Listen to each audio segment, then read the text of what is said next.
কারণেই হচ্ছে, আপনি জানেন কি কারণ? প্রতিকূল, সৃজন, একাধিক নাম আসছে, কিছু দেবেন? কেউ তো আমার প্রশ্ন করেনি, আমি কি উত্তর দেবো বলে?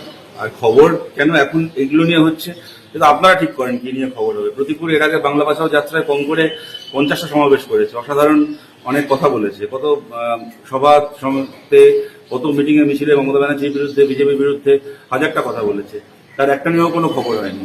এখন যখন হঠাৎ করে সিপিআইএম নিয়ে কথা বলছে তখন খবর হচ্ছে। তো যারা খবর করছেন তারা ঠিক করবেন যে প্রতিকূলের কোন কথাটা খবর হবে আর কোন কথাটা খবর হবে না। কিন্তু 2026-এর আগে এই কথার উপরে একটা ন্যারেশন তৈরি হয়েছিল যে সিপিআইএম কোথাও নেই, সিপিআইএম শূন্য। এটাও দেখা যাচ্ছে আবার সেই সিপিআইএম এর তরুণ প্রার্থীদের কাছে বিভিন্ন পলিটিক্যাল পার্টি তাদের কল আসছে। তার মানে মার্কেট ভ্যালুতে সিপিআইএম এর লোকজন ছেলে মেয়েদের বেশি, সেটা মনে করে? এবং ওইভাবে দেখছি না ব্যাপারটা।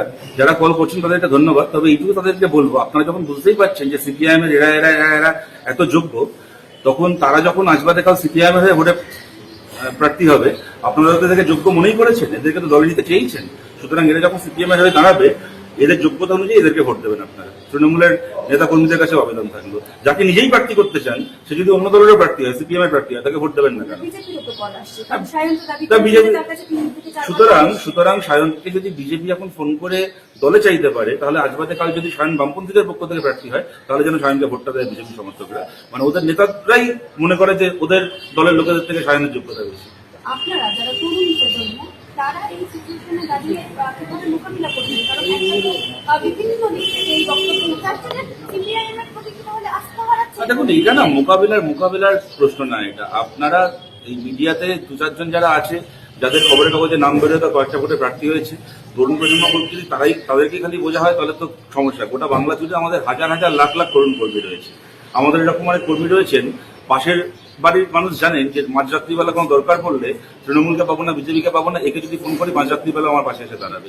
রেড ভলেন্টিয়ার, যখন কোভিডের সময় রেড ভলেন্টিয়ার হয়ে আমাদের গোটা বাংলা জুড়ে আমাদের রেড ভলেন্টিয়ারটা কাজ করছিল, এরকম ঘটনা ঘটেছে। আমি বলছি মাইকেল দা বলে আমাদের একজন তরুণ কমরেড, আসানসোলে গোটা পরিবার মারা গেল কোভিডের সময় রেড ভলেন্টিয়ার হয়ে কাজ করতে গিয়ে। সে নিজে কোভিড আক্রান্ত হলো, তার স্ত্রী, তার বাবা, তার মা, 4 জন মারা গেল কোভিডে।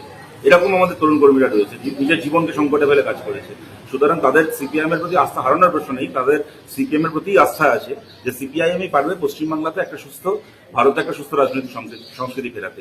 আর তার বাইরে দেখুন এই সমস্ত প্রলোভন, এই কমরেড বিনয় কুমার একটা কথা বলতেন যে আমরা কমিউনিস্ট, আমাদেরকে যেরকম বাইরে এরকম অনেক কিছুর বিরুদ্ধে লড়তে হয়, আমাদের সাম্প্রদায়িকতার বিরুদ্ধে লড়তে হয়, পুঁজিবাদের বিরুদ্ধে, জমিদারতন্ত্রের বিরুদ্ধে লড়তে হয়, তখন প্রত্যেকদিন নিজের মধ্যে লোভের বিরুদ্ধে, নিজের ব্যক্তিগত অ্যাম্বিশনের বিরুদ্ধে, হাজারটা প্রলোভনের বিরুদ্ধে লড়তে হয় আমাদেরকে।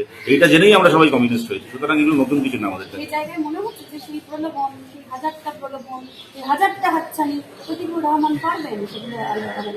ওর উপর ভরসা আছে, আশা করি পারবে। ও এখনো অব্দি এমন কিছু বলেনি, ওর কিছু কথা নিশ্চয়ই এমন আছে যেগুলো কিনা প্রশ্ন করার বা বিতর্ক কে ট্রিগার করার মতো, যার মধ্যে অনেক উপাদান রয়েছে। কিন্তু তার বাইরেও আমি এটা সবসময়, এর আগেও বলছিলাম, এখনো বলছি, প্রতিকূল গত 12-14 আমরা আজ থেকে চিনি না, গত 12-15 বছর ধরে ও যেভাবে পার্টির জন্য লড়াই করেছে, নিজের জীবনকে বিপন্ন করে লড়াই করেছে, সেটা আজকে মিথ্যে হয়ে যায় না। সুতরাং ওর উপর সেই ভরসা আছে, নিশ্চয়ই পারবে। আমি কালকে তিনি বলেছেন যে কিছু পেয়ারের লোককে বাঁচানোর চেষ্টা হচ্ছে, আলিমুদ্দিনের গোপনীয়তা নেই, গোপনীয়তার অভাব বোধ করছি। রাজ্য কমিটির গ্রুপে পাঠানো পোস্ট করা চিঠি, সেই চিঠি কি করে বাইরে চলে আসতে পারে? এটা তো আমাদের কাছেও একটা প্রশ্ন, এবং আগামী দিনে ঘটনা কোন দিকে যায় আমার মনে হয় সেটা ইন্ডিকেট করে দেবে কিভাবে বাইরে গেল। সবাই পেয়ারের লোক, প্রতিকূল সবচেয়ে বেশি পেয়ারের লোক। প্রতিকূলকে সবাই ভালোবাসে, যে কারণে প্রতিকূলকে অত অল্প বয়সে বিধানসভায় প্রার্থী করা, লোকসভায় প্রার্থী করা। আমার 3 বছর আগে প্রতিকূল রাজ্য কমিটি মেম্বার হয়েছে। ও বয়সে আমি একটা সময় এসএফআইতেও নেতা ছিলাম, কিন্তু সেই অর্থ দেখতে গেলে পার্টিতে ও আমার আগে আমার নেতৃত্বের জায়গায় এসছে। ওকে সবাই ভালোবাসে বলেই তো, নিজের যোগ্যতাই ভালোবাসে। আমি দেখলাম গতকাল একটা ইন্টারভিউতে প্রতিকূল বলেছে যে পার্টির জন্য আমি আর দলে খুন হয়ে যাচ্ছিল। একদম সঠিক কথা, আমাদের এখনো মনে আছে ওকে মরে যেতে পারে এমন অবস্থায় ফেলে রেখে গেছিল। আমরা সেই মাঝরাত্রিবেলা খবর পেয়ে আমরা ছুটে গেলাম কলকাতায়, ওকে আনা হলো আরেন্ডেগড় হাসপাতালে। একদম সত্যি কথা, প্রতিকূল এটা মনে রেখেছে, এটা সবাই মনে রেখেছে। যেমন আমি পার্টির জন্য খুন হয়ে যাচ্ছিলাম, এটা যদি কারো মনে থাকে তার নিশ্চয়ই এটাও মনে আছে তাকে কারা খুন করছিল। আমার দুটো বিষয়ে রিয়াকশন